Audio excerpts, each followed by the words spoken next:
Čágo, Honza Homolka, vítejte u dnešní epizody podcastu Fair Play Thinker. Mým hostem je Jirka Procházka.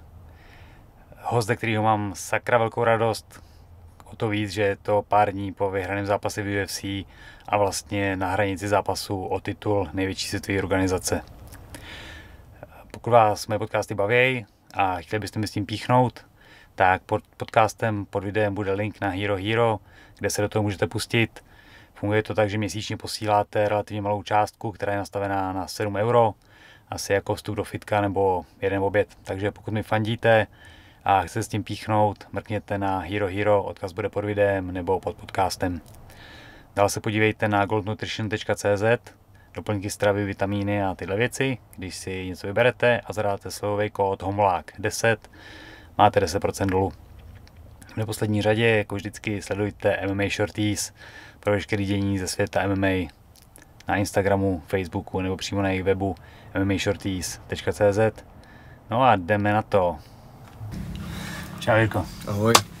V první řadě je to neskutečný, co se ti povedlo. Tyjo. Já jsem to úplně nadšený, je to strašná pecka a hrozně moc ti to přeju. Děkuji. Za to všechno, co máš za sebou, fakt je to jako epická věc. Musel jsem to za sebe takhle vybalit na začátku, ale mám z toho fakt strašnou radost. Hádám, že jsi trošku unavený ze všech těch povídání, teď jsi to měl za sebou hodně, takže k tomu zápasu jenom v rychlosti. Bylo tak, jak jsi chtěl všecko? No, musím říct, že ve výsledku celkem ano, ale když jsem se na to podíval zpětně, jak to vůbec vypadalo ten zápas, včera jsem se na to podíval poprvé, kamarád mi to pustil na notebooku a jo, já jsem prostě vidím tam prostě tolik chyb a tolik věcí, co jsem jako nechtěl dělat, jo. Ty prostě nepřehledný z mé strany situace v tom tlaku neustálým, kdy jsem ho prostě toho Dominika tlačil takovým způsobem, že on tam prostě kontroloval a mě to, já jsem to prostě šel přes to, jako jo, že jsem fakt stál a věděl jsem, že stačí jenom si třeba mírně tu ránu dostat, ale mírně jít jako s tím směrem té rány a bude prostě úplně jinačí, jo. Takže na tohle to sázet je ale blbost, že jo, protože to prostě může bum rozvinout do kombinace třeba, nebo no prostě v tom tlaku jsem pracoval ze začátku dobře, ale pak vlastně ke konci už to bylo fakt, to už byla taková trošku řeš, no, to mě na tom sere, že prostě, že jsem nedokázal víc prostě se oprostit, jít zpátky a začít strategizovat trošku, no. Mm-hmm. Já tady u toho jsem si, když jsem tě viděl právě tu situaci v tom zápase, že se i přes tu ránu, která teda dopadla, si stejně šel, no. Připomínal nějaký citát japonský starý, že nejhorší je soupeř, který se nebojí umřít. A přesně tak jsem tam připadal, že jako, no, jako dívej se, do tohohle zápasu jsem musel jít, nebo chtěl jsem jít s tím, že a především tam jsem měl v sázce to, že mě svět vůbec bral tak, že ten zápas s Volkanem ten můj první zápas byl jako ty vole trošku jako ti stálo při tobě štěstí, že jsi ho vyhrál, ale myslíme si, že v tvém dalším působení prostě tady tyhle výkony už neuvidíme, protože nemůžeš takhle dál zápasit. Jo, já jsem ukázal prostě teďka, že můžu dělat prostě tady ty svý šílenosti, co tam dělám.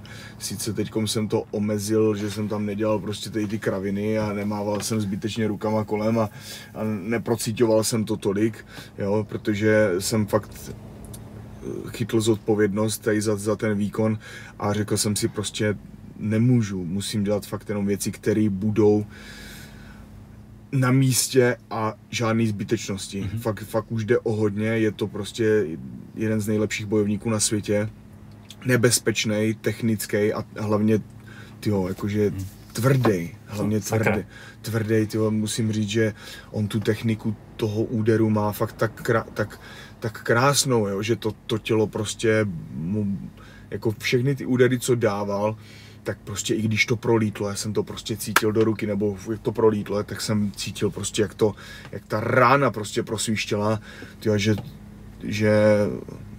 že to mohly to být všechno fatální údery. Mojí výhodou je to, já prostě se vyseru úplně na všechno v tom zápase a vidím prostě věci úplně tak, jak jsou, jo, jakože jsem furt plně přivědomý, jo. I když prostě kolem mě lítají rány, já prostě stačí jenom, když stojím, uhýbám a všechno to vidím. Jo, to je prostě, to mě dělá to, že vlastně když chytám ránu, tak se vlastně boom dostanu a furt se dívám dál, jako prostě jedu půl přes to.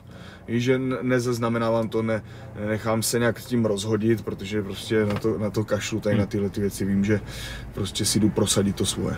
Yes.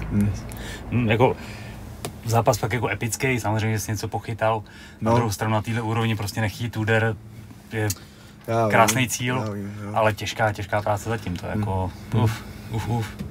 No a nějak tam proběhlo, že Dana White řekl, že by si měli teda o titul s vítězem zápasu. Je to tak.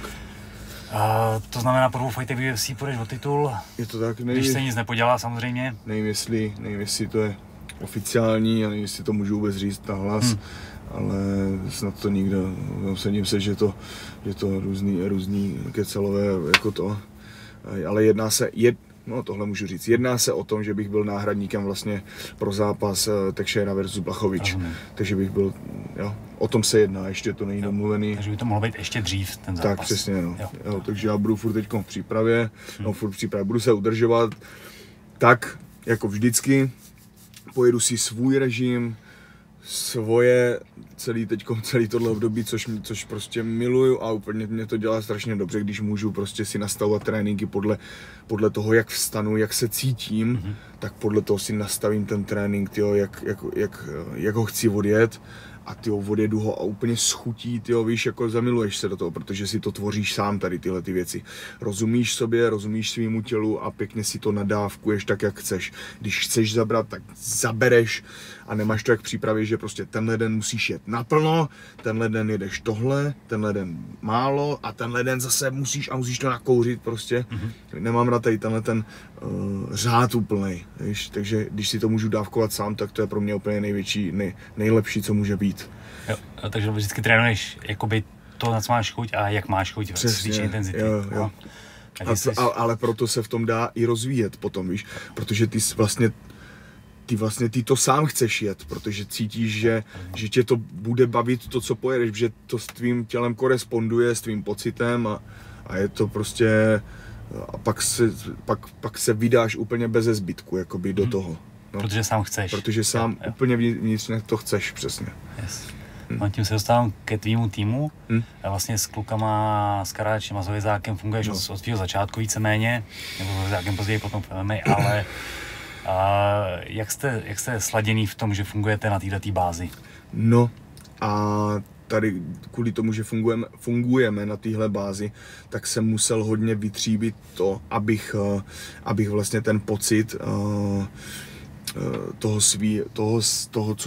toho, co chci dělat a toho, co je třeba dělat, abych tam prostě našel nějaký ne kompromis, ale abych tam našel nějakou souhru, přesně tak, no. Ale zároveň prostě i vyhovoval jak trenérům, tak i sobě, jo, protože kdybych šulil sebe, tak prostě by to nebylo ono. A proto tam mám třeba takové věci, že my otrénujeme nějaký technický trénink nebo něco, nebo nějaký sparingy, a já si pak ještě musím dát 5x5 dobíjení pytel, tahání břemene, prostě házení činkama. Fakt, a už je to prostě nad rámec toho tréninku a vím, že toho pak budu v týdnu litovat, ale musím to odjet, protože vím, že přesně po tomhletom budu připravený, jo? Že tam prostě projedu si tam věci, které fakt v tom zápase chci, abych měl nachystaný ty zbraně. Takhle, no. Jak moc teda pracuješ s nějakou jako imaginací situací a těch věcí? No, teď jsem se o tom v angličtině, ty rozhovory tam bylo, se mě na to ptali hodně a jsou to speciální typy tréninku, kdy vlastně je to taková cílená meditace, řízená meditace, vizualizační trénink, vlastně, kdy ty vlastně si vizualizuješ tu situaci soupeře třeba a opakuješ si tu situaci třeba furt dokola, nebo a ono to nemusí být nutně jenom trénink, jo, ale může to být i procvičování. Teď vlastně čtu úžasnou knížku Probuďte své božství A tam skrz vlastně tady tento typ tréninku tam zdůrazňovali, nebo ukazovali tam jeden příklad, že vlastně borec takhle cvičil jenom v mysli, že měl nějakou operaci něco a cvičil v mysli biceps, a bylo tam nějaké porovnání s tím, když necvičil a s tím, když prostě cvičil jenom takhle v hlavě, že to cvičil, tak mu narostla vlastně síla o nějakých 15-20% mu narostla, jo, což bylo úplně jako fakt tam byly výsledky, ale tím nechci říct, že prostě se nemusí nic dělat. Tam jde hodně o to, jak moc do toho dokážeš vložit, do tady těch představ dokážeš do toho vložit víru, tady v tyhle věci. Víš, jakože se to pro tebe stane realitou, tady tohleto v té hlavě. Jenže to je dost nebezpečný s tím, že... Vložíš víru v něco, co nefunguje. Ne, vložíš víru v něco, co nefunguje. Ne, že vložíš víru, že aby se z tebe, že tady tyhle věci musíš mít plně pod kontrolou v té hlavě, nebo uvědomovat si, co můžeš brát vážně a na co se můžeš vysrat, protože pak ti to může začít dělat myšky a můžeš být prostě trošku blázen, víš? Tak vem si, že prostě najednou začneš věřit něčemu, co prostě reálně není, jo? A ty to chceš ale zakomponovat do toho života nějakým způsobem. A pak najednou ti ty představy začnou líst, i když nechceš, jo? Protože takhle prostě mysl funguje. A ty musíš umět zapnout tady tyhle ty věci ve chvíli, kdy je to potřeba a pak to zase umět ovládnout, ne aby ti to, protože mysl furt valí, jo? A pak ti něco přijde na mysl a ty najednou uvěříš něčemu, co není pravda, tyjo. Takže tady s tímhletím jsem se taky musel naučit pracovat prostě. Aby jsem se z toho nezbláznil, tady z těchto věcí a jako jsou to, no dělám na tom, furt na tom dělám, jo, a jsou to úžasné věci, proto si můžu dovolit tady tyhle ty věci, co dělám v tom zápase, jo, protože prostě ten potenciál té mysli, to ani si lidi nedokážou nedokážou si to ani představit, jaká to je, jak silný nástroj to je. Kolik času věnuješ takovému tréninku?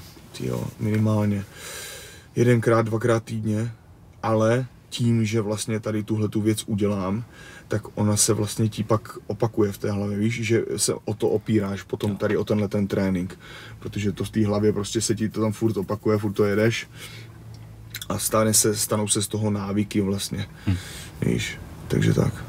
Hezky. A ještě nějaká kondiční silová příprava, která je jako nezbytná na této úrovni. Baví tě ty tréninky? Nebo tě jako víc baví věnovat se tomu boji? A tohle to je jako nutný doplněk? Baví mě ty tréninky, samozřejmě, že mě to baví. Baví mě ta kondice samotná, ty dynamická příprava, maximální síla. Je to nudný, nebo občas je to nudný a nejradši bych prostě to trošku, co se týče té síly a tady těchto věcí, tam prostě nejezdil takový ty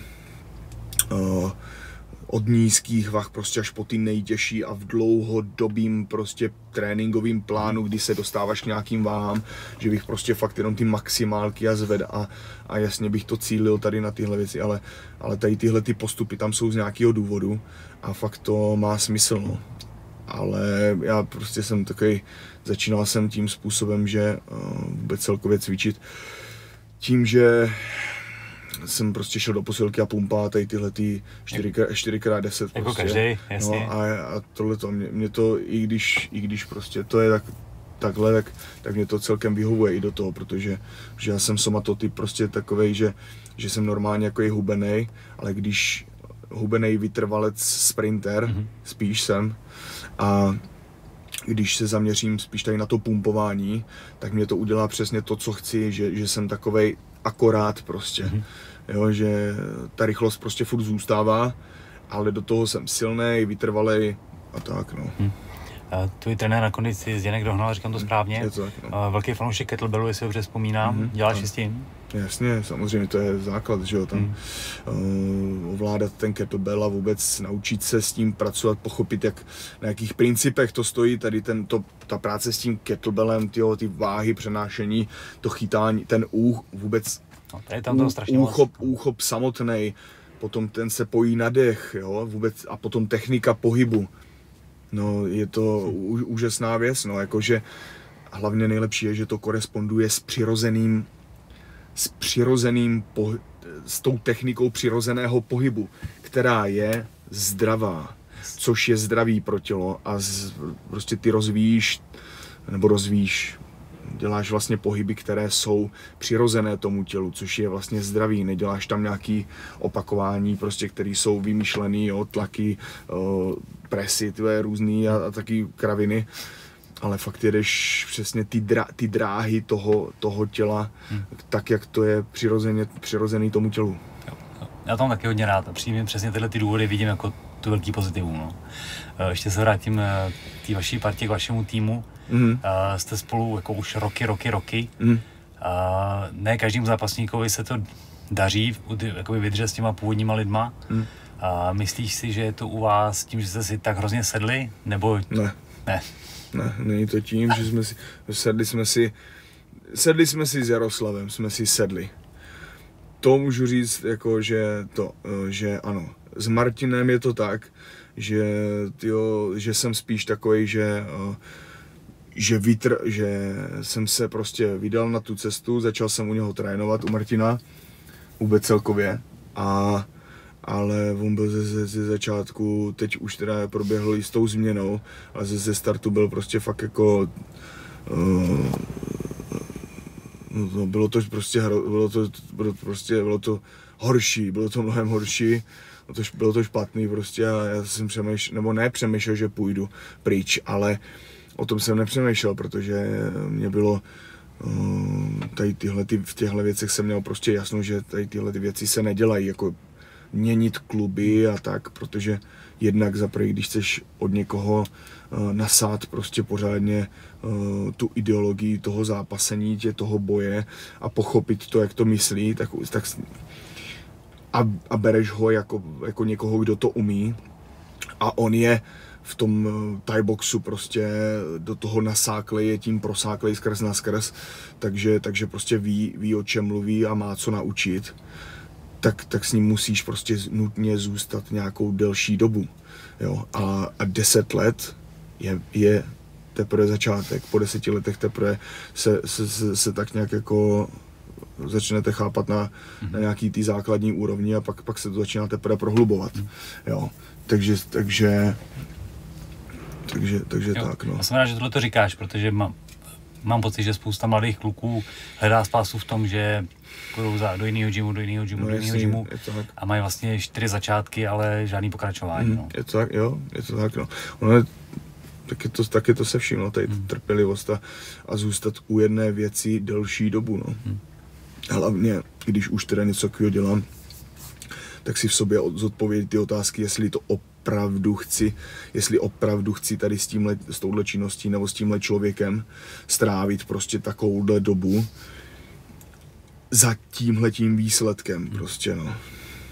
A jestli prostě se pro to rozhodnu, tak pak už, ať už se stane cokoliv v té nějaké době, nahoru, dolů, vztah na hovno, hádky, něco prostě špatně, cokoliv, tak tady tyhle ty věci už automaticky, jo, chápu, že se to může stát, můžou být prostě situace na hovno, v dobrým i ve zlým prostě, no. Uzavřel jsi prostě sňatek, tyhle, jo. Hezky. Karáčo je samozřejmě thaiboxer, hrozný fanoušek Thajska, všechno tohleto. Jak ty a Thajsko? Já Thajsko. Tyjo, já to nějak extra neprožívám, ten thajský box, ale... Já jsem myslel spíš zemi. Než... Zemi, jo takhle, no země je to super. Já jsem teda úplně nějak extra jsem je nestudoval, když jsem tam byl, ale viděl jsem tam vlastně ten buddhismus a tu místní kulturu, že jsou takový přivětiví, prostě neviděl jsem tam, tyjo, abych si to vůbec vybavil, tyjo. Tak ti Tajci jsou sympatičtí, je to sympatická země. Jsem narazil na podcast Mikea Svika z IKEA Thailand, kde jste dělali nějaké povídání spolu a ty jsi tam prej byl 2015, 2016, říkal něco takovýhleho. Já jsem tam byl podle mě taky ten rok nějakým způsobem, ale určitě jsme se teda nepotkali. A proč teďko říkám? Jo, a on v tom rozhovoru říká, že vlastně si nemohl vybavit, že jsi tam byl, A pak říká, no a to bylo proto, že ty jsi přišel jako skromný kluk, který prostě přišel na trénink a šel trénovat a nepřišel a neřekl, hele, já tady mám smlouvu s Rizinem, pojďte se o mě postarat. A že to jim bylo tobě sympatický. Je to tak, no. No, skromný kluk a oni mě spíš jako... prostě tě přehlíželi. úplně totálně mě přehlídli a dělali, že pak mě tam použili jako chvilku, jako že si tam na mě nahoní triko ten jejich Amir Jakbari, ale s tím jsem tam prostě spároval rovnocenně a to jako no, ale přehlíželi mě, víš co, protože přesně tak, no, když jdeš do nějakého takového seriózního gymu, tak se tam musíš nějak uvést, říct, kdo seš, tohleto a tak. Kamarád můj Glenn Sparv byl taky původně v AK, potom v Tigeru, nebo tam je doteď. A vlastně kvůli tréninku s tímhletím Amirem, Amir, jo, tak vlastně odešel, že prostě ho používali přesně jak paňáka pro něj a že on nebyl úplně jako nejlepší, řeknu, sparingový parťák, prostě to prasil až moc a z toho, co říkal. No prasil až moc, on je... No. On je ohromný, jako velikánský. No ohromný, velikánský, ale on umí spárovat normálně. Prostě. A hlavně tam jsou, tahá to, nemá, šlo z toho cítit prostě z těch sparingů vůbec celkově z tréninku s ním, šlo cítit, že prostě, že borec to tahá do osobních rovin, jo, zbytečně, protože sám si to prostě nějak jako, že mu hra přeskočilo a začal prostě být jako agresivní zbytečně, jo. Když mě viděli vlastně ve Švédsku, tak tam byl taky chvilku, jsme se tam potkali, a on tam se mnou spároval, on se snažil dávat co největší bomby, aby mě urazil hlavu. Já jsem mu tam uhýbal, jenom tak jako, že jsem stál ruce dole, hop, uhýbám. Tak za mnou přišel ten manažer vlastně, Majdi Shamas, manažer z toho All Staru a říká mi, Jirko, prosím tě, ať dávej pozor, ať se tady nestane, ať se něco nestane tady, protože Amir je takový impulzivní.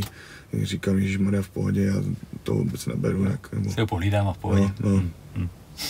Byl jsi ještě někde jinde v Thajsku trénovat? Jo, ne, byl jsem jenom v tom AK, no. Byl jsem tam jednou a já nevím co, jsem tam byl 14 dní a obden jsem tam třeba chodil trénovat. Jasný. A nějaký jiný tréninkový kempy? Třeba po Evropě, protože Švédsko si zmínil, jestli byl ještě někde jinde trénovat takhle? Tréninkové kempy, sorry, já jsem ti říkal mimo. Jsem se zamyslel nad těma tréninkama v tom AK. Kde jsem byl Švédsko, tam jsem byl Thajsko, to bylo jenom tak jako lehce. Byl jsem v Polsku, tam jsem byl několikrát na různých kempech, v různých gymech. Kde jsem byl ještě? V Ofě jsem strávil celkem dost času, tam jsem jezdil za Iljou a za klukama tam. Tak různě, no. Tady v Praze jsem objevil už všechno možný, ale jako takhle, no ještě vlastně v Albuquerque jsme byli s Patrickem Kinslem v roce 2016, si myslím, no, jo. No, a prostě všechno. Když srovnáš tu přístup k tréninku a to, jak je vedou tady na těch různých místech ve světě a u vás v Brně, je to srovnatelný nebo něco takového? Srovnatelný, tak my se snažíme tu úroveň jakoby víc vyhypovat, ať jsme prostě víc profesionálové, ale sázíme tam prostě víc na ten osobnější, jak to říct, osobnější prostě kontakt, jo, těch lidí, že se prostě vysvětluje a pak prostě praktikuje, ale zároveň prostě, aby to ten člověk hlavně správně pochopil, aby to správně přijmul. Protože když to do sebe správně přijme ten člověk, všechny ty věci, tak je půl práce, možná i víc, je hotovo, jo? Protože už to všechno ten člověk v sobě má, než aby se s tím dřel dokola, dřel, no.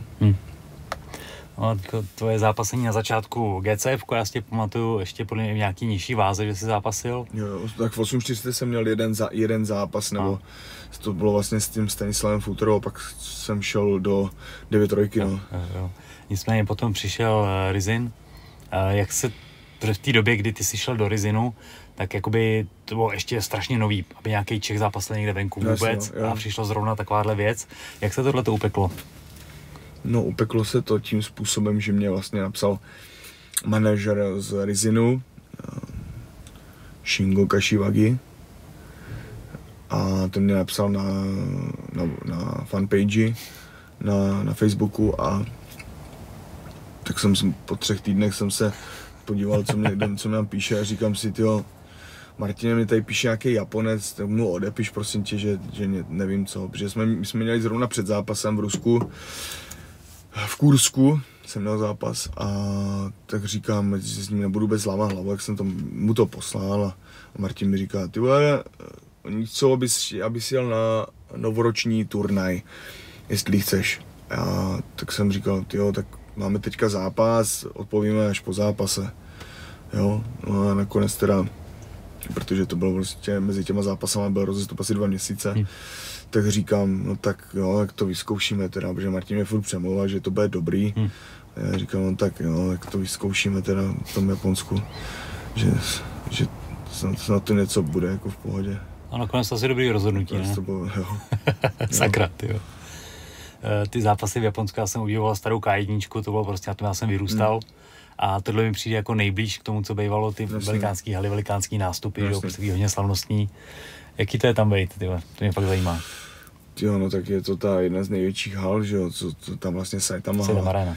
Saitama Arena, tyjo, a to je, to je tak obrovský prostor, tyjo, že tam vlastně vlezeš, tyjo, a jsi úplně pohlcenej, tyjo, tím prostorem.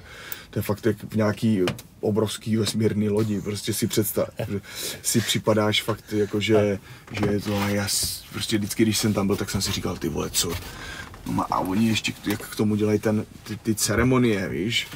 A to je všechny tady ty prskavky kolem a představení a vyhlašování a rachejtle, tyhle, a displeje a všechno možný, tak je to takový, prostě má tu atmosféru, prostě nezaměnitelnou atmosféru. Jo, to prostě potom to působení v tom UFC je bez lidí. A bez lidí, no to je jedno, ale i kdyby s lidma, tak prostě je to takový fakt jako zápas, a když se soustředit na zápas, není tam nic okolo, co by ti wow, tyjo, tohle to je fakt, víš, čistě fokus na boj. Takže to tě prostě nic nerozhodí. Fakt, úplně, po tady tyhle zkušenosti s tím Japonskem, to je masakr. Strávili jste nějaký čas jako podívat se po té zemi? Po Japonsku? Já ne. Já jsem tam vždycky jezdil s mou bývalou přítelkyní a to tam procestovalo úplně všechno. Úplně všechno, co šlo, tyjo. A já jsem byl na hotelu a dělal jsem povinnosti, co jsem měl, tyjo. Jenom kolem hotelu jsem se podíval občas do centra, ale jinak nic, tyjo. Takže právě mám to ještě v plánu prostě, že bych se tam chtěl podívat do toho Japonska a chtěl bych tam prostě zavítat vůbec do těch končin, podívat se na přírodu, tyjo, do nějakých chrámů, pobít tam, no, trošku. No určitě Japonsko je, já mám taky na bucket listu, taky jsem nebyl ještě, ale určitě se tam musím podívat někdy, no. No já jsem jak kdybych tam nebyl taky, takže. Japonský fanoušci, zase okolo té K1, co jsem měl možnost jako vidět, když jsem to sledoval hodně, tak byli vždycky jako úplně ultra nadšený, jakože jo, prostě tam ty zápasníci jsou fakt jako osobnosti, ale jako velký, no. Je to pravda, ty fanoušci jsou tam fakt ti, co to sledujou, tak jsou do toho zažraní fakt úplně strašně, tyjo, že každýho znají prostě různé schopnosti každýho, tyjo, na co je kdo zaměřený, jo, co je oblíbený techniky a tady tyhle věci prostě, takže oni to mají zkouknutý, tady ty věci, no. To je jako fakt zajímavý tohle, no. A tobě ta nabídka na UFC přišla už někdy jako dřív, ještě jste byli v Rizinu. Ano. A odmítli jste ji, si dobře vzpomínám. Je to tak. A myslíš, že to bylo teda správné rozhodnutí? Myslím si, že ano. Vypadá to, že jo, teda, ale... Ano, určitě, teď když se na to podívám zpětně, tak určitě ano. Protože teď můžu prostě do toho UFC přijít a fakt s plnou důvěrou ve své schopnosti, i s důvěrou prostě v ty trenéry, protože oni se taky posunujou. Teď v tomhle zápase mě tam fakt excelentně mě tam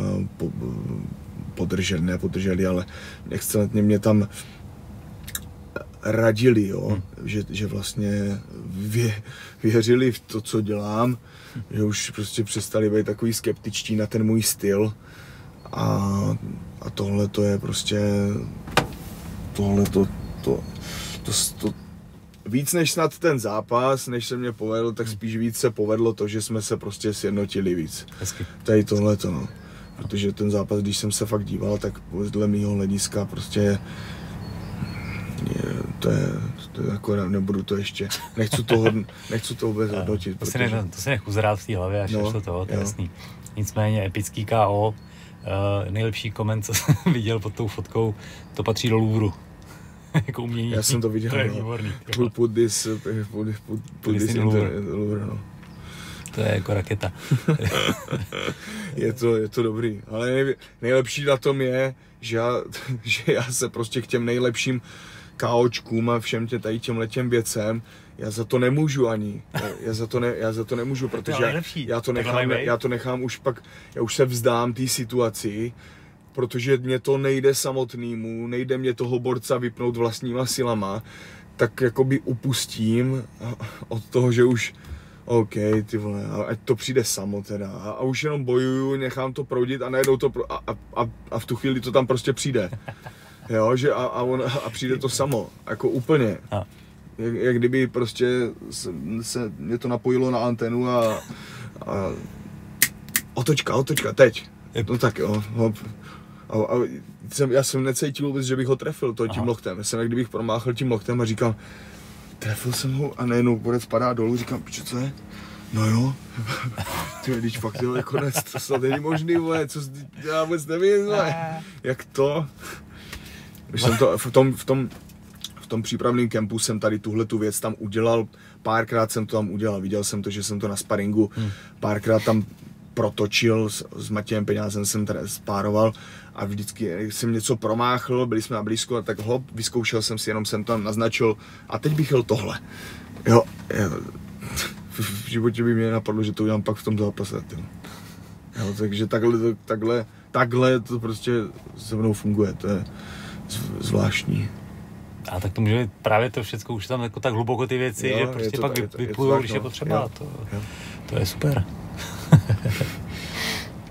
Když přišla ta nabídka na to UFC, ještě ta první, a shodli jste se na tom, že je brzo všichni, nebo někdo z vás říkal? Já jsem chtěl jít do UFC. A už prostě říct, jo, je to největší organizace, na co čekat, jak dlouho ještě čekat, proč? Pojďme tam a ti dva mě ještě brzdili, no. Martin teda asi nejvíc. A řekl, fakt, počkej, ať prostě tam jdem s nějakou pozicí vybojovanou, prostě s nějakým jménem, jo. Být prostě někdo, přijít tam a pak, no a prostě tak, jak to teďka je, no. Super, no to se potvrdilo, přesně tak to je. Hezký, takže. No, teďko jenom se zasním. Dopadne to, že půjdeš s Jankem a vyjde to. Jaký to bude? Jaký to bude? Uvidíš, nech se překvapit. Yes. Nech se překvapit, no. Já jenom to fakt je jako, sám se na to těším a vím, že prostě vím, že můžu vyhrát a vyhraju prostě, rád vyhraju prostě. Nebo ten titul, prostě půjdu pro ten titul, ať už tam bude kdokoliv, nebo ať se stane jakákoliv změna, nebo cokoliv, tak prostě půjdu pro ten titul, jo. Ale chci hlavně se zaměřit na ten svůj styl, upgradeovat, prostě zase to posunout, protože nechci jít do dalšího zápasu s tím, že aniž bych prostě si nad tím alespoň sedl a ujasnil si to v hlavě, protože zatím jsem to ještě neměl tu možnost od zápasu a já to mám v té hlavě furt takový vykřičník, který prostě, nad kterým si musím sednout, rozepsat si to minimálně v hlavě a říct si přesně tyhle ty body, co je potřeba. Ale to je asi dobrý dát těch pár dní, myslím si, že tím se jako nestresuje, jak to přijde. Teď jsem vlastně ještě od příletu skoro pořádně ani nespal, tyjo, takže a do toho ještě spousta povinností kolem. Jak je tam časový posun? Kde? ve státech, kam jste letěli? Tyjo, je tam nevím. Ne, tak jako, plus, je to relativně jedno, ale... Minus. Myslíš o to, jak moc tady je teďkom odpoledne večer, takže tam je ráno. Jak moc tě to rozkopalo? Počkej, hnedka ti to řeknu. Tam je Las Vegas, minus 9 hodin. Tak, minus 9 hodin. Že tady jsme dopředu vlastně. Jo. Takže je tam prostě ráno teďko. Tak no. Takže tam je 6:42 ráno. No. A dělá ti to problém, ten jetlag a tyhle ty věci? Myslím si, že ne, jo, ani tak ne, když se na to zaměřuju, když se na to nezaměřuju. A když se si řeknu, jo, teďkom tady v Česku dost, jak letíme proti tomu času, tak mě to, tak jo, teď mám 6:42 teďkom, tady třetí den v Česku. ale už je to lepší, no. Jen prostě já potřebuji začít tady s tím. Teď to cítím víc, ty jetlagy, na tomhletom zápase jsem to, nebo s tím příjezdem do Vegas a teďkom zpátky to cítím víc, protože jsem začal v téhletý přípravě používat červené brýle na blokaci modrého světla, který vlastně způsobuje to, že tvoje oči mají za to a vůbec do mozku ti jdou tady to modré světlo a ty máš za to, že je furt den a tím pádem se ti vyplavují chemické prostě nějaké věci v mozku a tím pádem se ti nevyplavuje melatonin, což je spánkový hormon a různé funkce tam jsou, jo, tady s tímhletím spojený. No a tak mě to, cítím to, že to prostě má, že ten režim mám teďko nahoru dolů přehozený, no. Jak moc věnuješ všem těm věcem, jakože teda blokace modrého světla, jak moc řešíš spánek, jídlo a tyhle ty věci? Alfa omega. Co se týče přípravy, tak jsem to teďkom úplně utnul jako všechny věci. Prostě srandy bokem, úplně kamarády, úplně všechno stranou a jenom prostě se trénuje, nějaká četba, studium angličtiny, po 8. večer nasadit modrý brejle, aby se mě za 1,5 hodiny chtělo absolutně spát a do půl desátý spát. Co se týče sexu, tak ten jsem taky utnul měsíc Co měsíc? 2 měsíce? Respekt. Já myslím, že 2 měsíce, no. Že 2 měsíce 2 měsíce do zápasu jsem přestal se všema tady těma akcema, se všema tady těma, i samoakcema, jako vůbec nic. A normálně jsem se fakt dostal do toho, že jsem to úplně v sobě tak jako utlumil takovým způsobem, že a do toho jsem začal ještě dělat speciální dýchání tady na tohleto, abych dokázal tuhletu věc, tuhletu energii prostě vnímat. No a začalo se mě stávat to, že se mě strašně zrychlil metabolismus, trošku jsem zhubl na váze, ale za to jsem se stal rychlejší, silnější, jo, a bylo to fakt jako masakr teďkom před tím zápasem, no. Zajímavý. Akorát nesmíš zápasit každý 2 měsíce, jinak to jde na ten život. Přesně, jo. Já si to nějak vynahradím. Jasný. A když máš teda prostor se pobavit a oslavit a takovýhle věci, dáš si paňáka, předpokládám, něco takovýhle asi proběhne, to je jasný, ale pak nějaký jako koníčky, u kterých si porazíš? Já jsem zjistil, že normální koníčky nemám. Nebo zjistil jsem to tím, když jsem začal hrát na začátku dubna, nebo přechod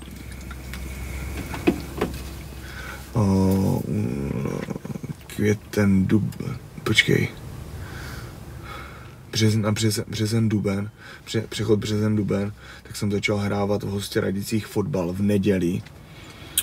A začal jsem zjišťovat, že jsem furt ve smyku, tyjo.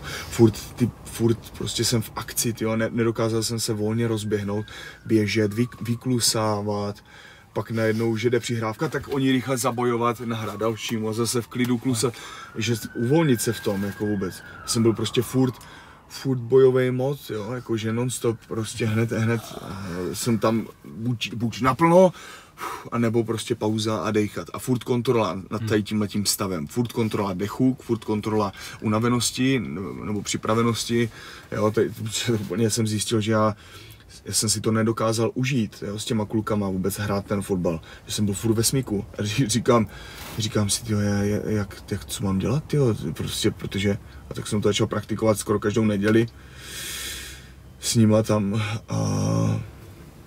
a pak jsem se postupně do toho začal uvolňovat, jo, že jsem si dokázal užít víc ten fotbal, tyjo, ale teda jako strašný, no. Jsem zjistil, že jsem prostě robot, že dělám jenom cíleně věci, které si zadám, bum, ale absolutně nějaký volno, relax. I ten relax jsem měl problém relaxovat, prostě, že jsem si lehl, jo, protože ta příprava byla fakt dlouhá. No a prostě zjistil jsem, že se chci dívat na film a dívám se na ten film prostě tak, že zakouslej do filmu, ale jo, tak se dívej se, no, ok, co z toho filmu si můžu vzít, tohle, ok, a jedem dál. Co můžu dělat teďka? Běž se vyspat, dobře, ok, jdu se vyspat, ráno stávám, ok, jdu se rychle najíst, abych mohl na trénink, jedu na trénink, jo. A furt všechno pro ně, jaký důvod, jo, že nikde tam nebylo, tak jo, pohoda, tak sedu na to. Masakr, no. Krása. A takhle jsem měl celého půl roku, než jsem vůbec to při tom fotbale zjistil, že já si vůbec nic nedokážu užít a že nedělám vůbec žádný koníček proto, že mě to baví. Všechno mě přestalo, mě bavilo už jako asi, vnutil jsem se, aby mě bavilo všechno, co dělám prostě, jo, cokoliv, všechno. Řekl jsem si, budeš se teďkom tohle, budeš si číst, ok, tak teď mě bude bavit tohle. Jo, tak nějak, no. Výborný. V nějakém rozhovoru, možná to bylo post-fight, si řekl, že samozřejmě by tě bavilo mít jako ty drahý auta, večírky a tohleto, no. A na druhé straně bys chtěl bydlet v lese prostě, a být tam sám se sebou. Jak se tyhle s tím pereš, s tímhletím, no, nebo to asi není úplně spor jako vnitřní, ale prostě jsou to je to spor vnitřní, protože já tady v tomhletom musím vždycky nacházet svou míru, protože máš tam toho vnitřního soudce, kterým seš, když to vezmeš do rukou, tak seš ním jenom ty sám, tady tímhletím, ale je to takový nějaký svědomí, víš, prostě, podle kterým, ať chceš nebo nechceš, víš, co je pro tebe správný a co ne. Jo, a tak prostě tady tyhle ty věci, mám na to fakt přísnej parametry a nechci dělat prostě věci pro sebe. Vím, že prostě teď to držím prostě teď tu cestu držím ve svých rukou prostě a vím, že se můžu nasměrovat tímhle směrem, jo, kamkoliv tu pozornost můžu upnout, jo, tak prostě tak to nenechávám jen tak prostě plynout, abych to nechával jen tak, protože vím, že potřebuju v tomhle se zlepšit v angličtině, potřebuju se zlepšit na tomhle zamakat, ale zároveň umět mít čas, ve kterým máš věci u prdele a jo, všechno máš u prdele a seš s tím v pohodě. Proto jsem začal poslouchat audioknihu Důmyslné umění, jak mít věci u prdele. A to je fakt jakože hustá knížka. Jsem zjistil, že jsem normálně magor, že prostě beru všechno, víš, jak nějakou misi, tohle. Tak z toho udáš prostě hlavní událost dne a pak dobrý, tak to přehodíš na tu důležitost těch věcí. Nedokážeš ji snížit natolik, že sedu na to, dám si něco. Jo, mě tu knížku nedávno doporučila moje paní, že to je výborný, přesně. Je to fakt dobrá knížka, tyjo, musím říct, že jo. Na ten relax, když jsem neměl Martina, tak on jezdí na motorkách, mě to taky hrozně baví a je to taková ta věc, kdy jsem jako schopný se fakt jako odpojit. Naláká tě něco takového? Já jsem v mládí s klukama jezdili na těch MZách a Simpsonech, a Fechtlech a různý 2,5.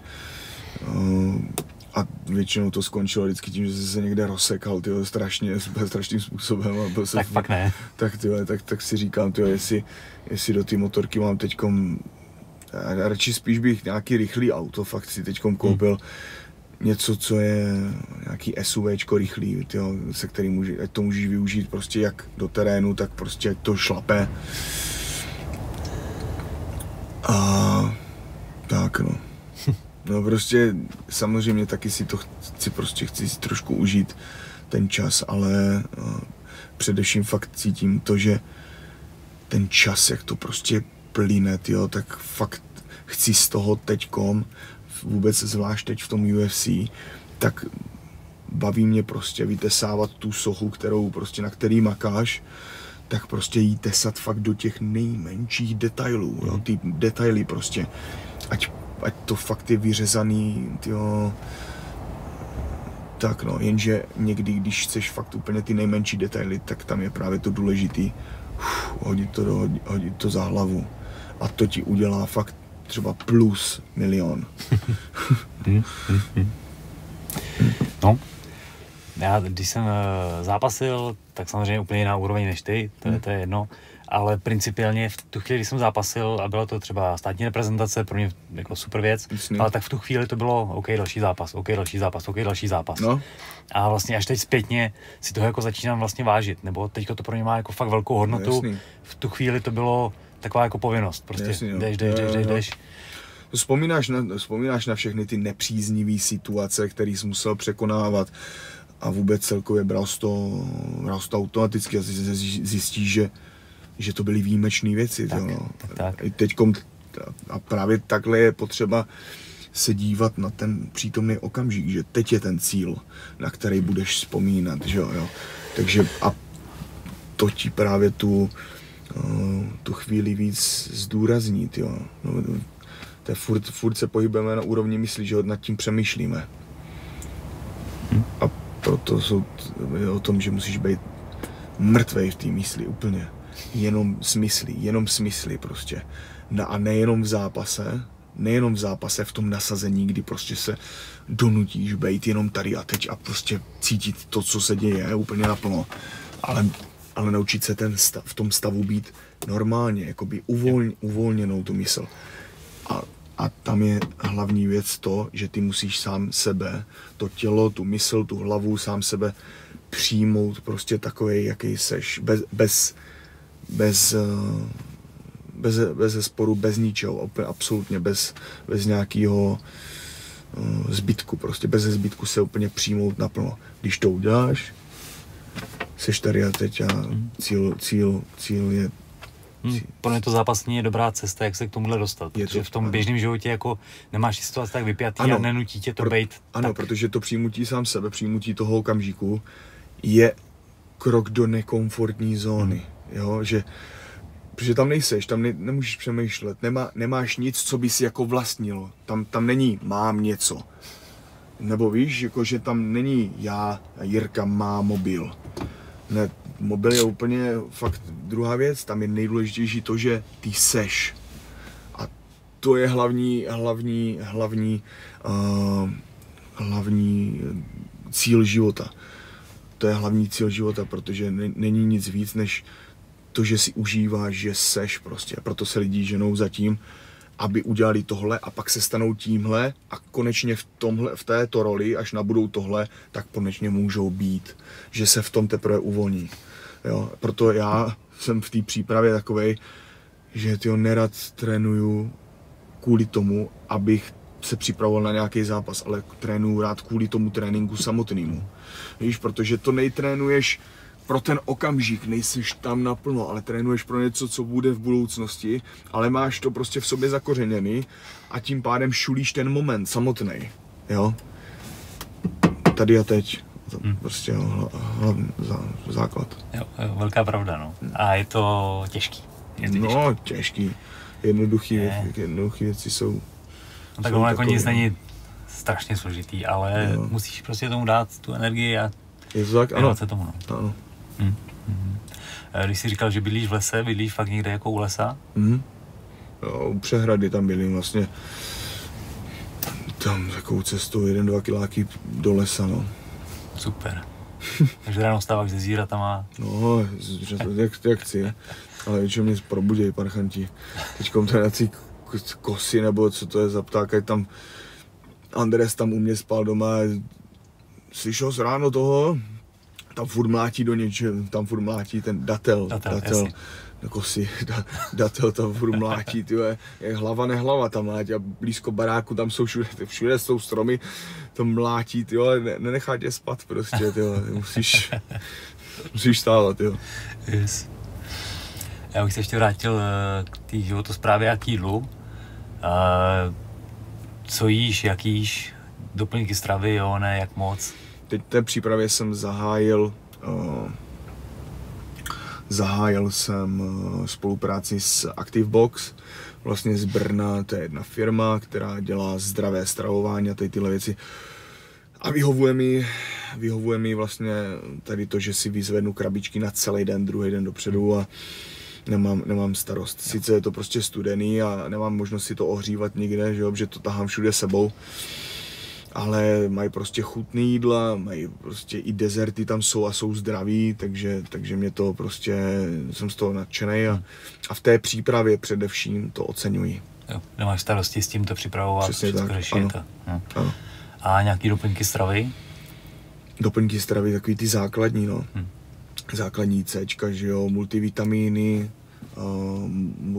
minerály, nějaká kloubní výživa.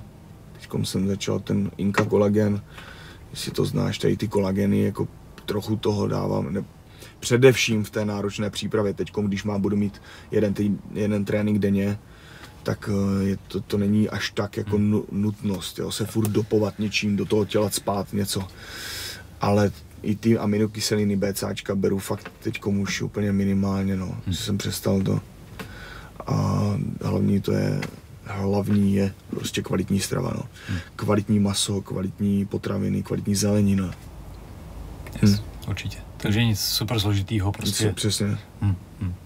Zase další věc, kterou jsem rád, že říkáš, protože prostě to jde dělat jenom s jakoby zdravým selským rozumem. Prostě to není jako žádná velká věda tohleto, ale tak, prostě důležité je prostě, že to chceš dělat.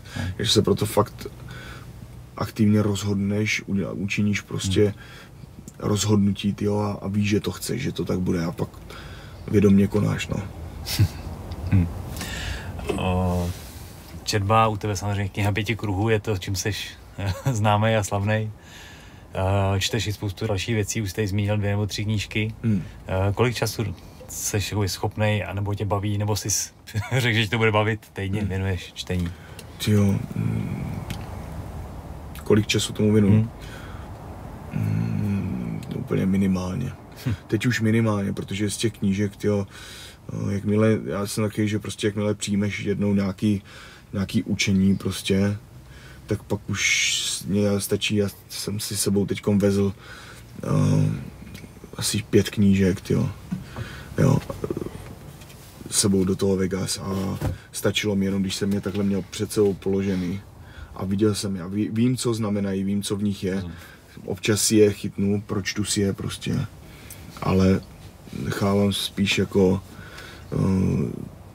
ten význam, který pro mě mají, ať je mám na očích, tyjo, a tím se v tom udržu. No. Máš teda fyzicky papírové knížky nebo čteš e-booky třeba? Fyzicky papírové jedině. Ty e-booky, to ne, určitě ne, to bych nemohl číst elektriku, prostě nejde to. Není to A ještě mě zajímá ty a meditace, protože tomu se taky jako věnuješ. Pamatuji si nějaký tvůj vejlet do hory, kde jsi zjistil, že něco nemáš a takovýhle věci. No, furt se do toho pouštíš? No, když bych jel do hor, tak bych si určitě zajistil všechno. Ale v tu chvíli jsem prostě věděl, že to přišlo tak, že prostě, že jsem neměl ty věci. A řekl jsem si, tohle to je prostě, kdyby to přišla výzva, že tam musím jít a přežít prostě, no. Tak jsem tam šel a přežil, no. Ale teda bylo to těžký, no. A výlety. Teď už to dělám takový jako minulý rok, co jsem tam měl vlastně před touhletou přípravou, tou půlroční, co jsem teď měl, tak jsem tam zjistil, že přišla mě jako inspirace meditovat 24 hodin prostě, víš, jako sedět a jenom zírat, nebo 24, 12, myslím, že 12 hodin. 12 hodin máme, prostě jsem přišel na zahradu a říkal, sedl bych si tady a teď bych tady seděl, protože abych prostě usadil tu mysl do tohohle prostoru naplno a rozpustil se úplně. No tak jsem seděl 12 hodin, jsem zíral prostě a říkal, nepůjdu dom. Bylo teplo, léto, takže jsem tam prostě seděl až do rána. Pak jsem už k ránu byla kosa, tak jsem začal trénovat a se svítáním jsem šel spát. Hezky. Jo, takže prostě tady v tomhletom jedu na takový bázi impulzivního rozhodnutí, jo, že prostě mě přijde na mysl nápad a já ho řeknu, jo, tohle je challenge, který se chci postavit teďko, nebo je to nějaká challenge pro mě a řeknu si, jo, to je ono, to je cesta, nebo prostě to je to, co chci teď prožít, prostě jako naplno. To je tam nějaká určitá dávka toho nekomfortu, jo, ať už prostě vyšší nebo menší a ty to musíš překonávat, jo, a s tím se dostáváš trošku víc a víc pod tu slupku svoji. Která byla největší výzva, co jsi vymyslel? Jo, já myslím, že největší výzva byla snad to 24 hodin přední zadní, no, jak jsem tam měl. Protože si řekneš si, určíš si, já jsem to měl zase z knížek, zase z knížky, tam vidím v jednom samurajském klášteře, nejmenovaném, tam samurajové jezdili z důvodu toho, aby podrobili své tělo extrémnímu výcviku a zdokonalili během jednoho týdne svoji techniku, aby to prostě posunuli na úplně jiný level. Ti borci tam třeba jeli 5 dní, 6 dní, týden v kuse, jeden pohyb. Jo, že tam jeli jenom umění tasení meče. Tasit, tnout, všechno. A zpátky zase. Tasit, tnout naplno a zpátky. A těchto pohybů udělali na tisíce, jo. Během toho, nevím, těch pár dní, což je prostě oproti mým 24 hodinám, při kterých jsem málem tam asi chcípl, jo, protože jsem si nevzal dost vody, asi jenom 5 litrů a já jak se začnu hejbat, tak se začnu potit hnedka. Takže po pár hodinách, pak posledních třeba 6 hodin už jsem byl bez vody a už jsem ke konci fakt, už mě blíkalo před očima, dejchal jsem jak pes, a začalo znít, a bylo to nějakého 19. května, 4 roky naspátek, 3 roky naspátek si myslím, že pak jsem začal studovat na škole, 4, tak nějak,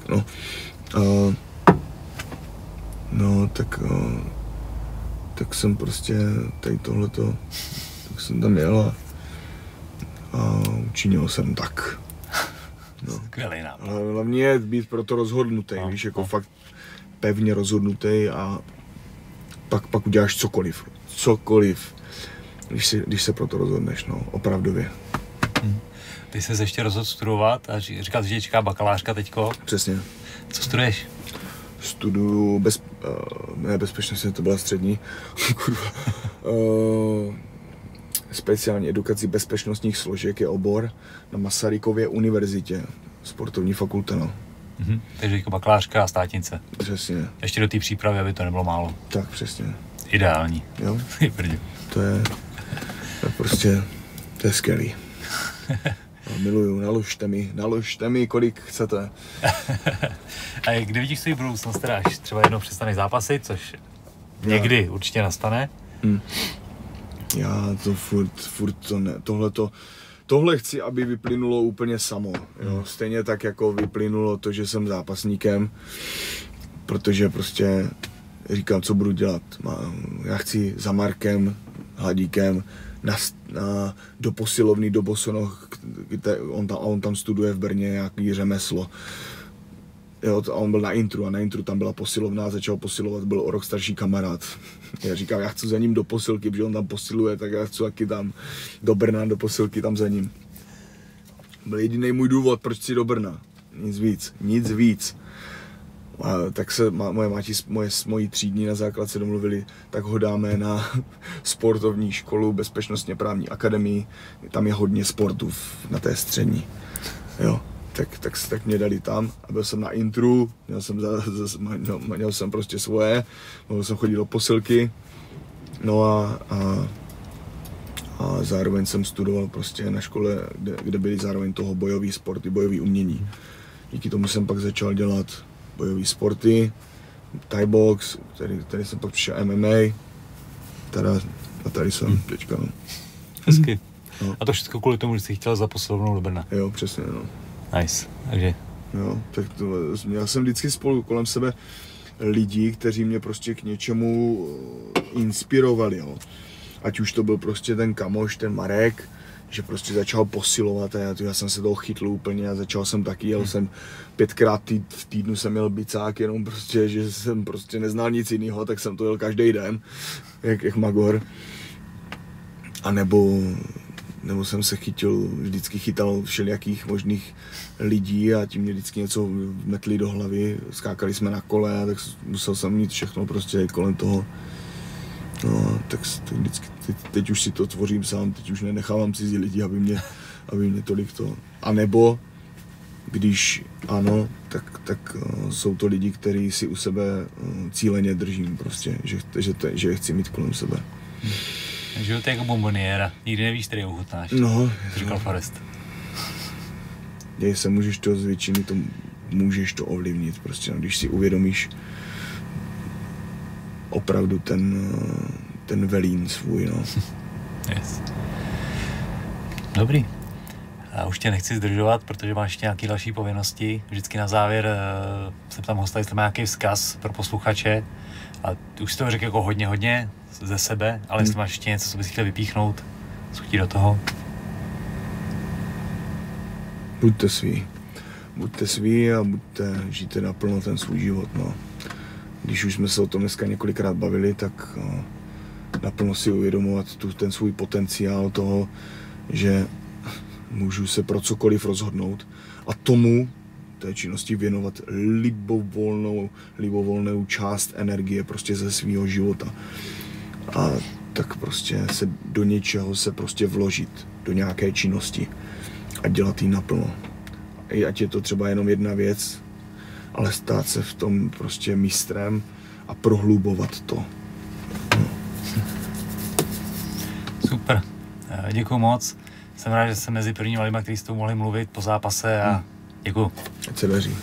Yes. Děkuji. Přesně.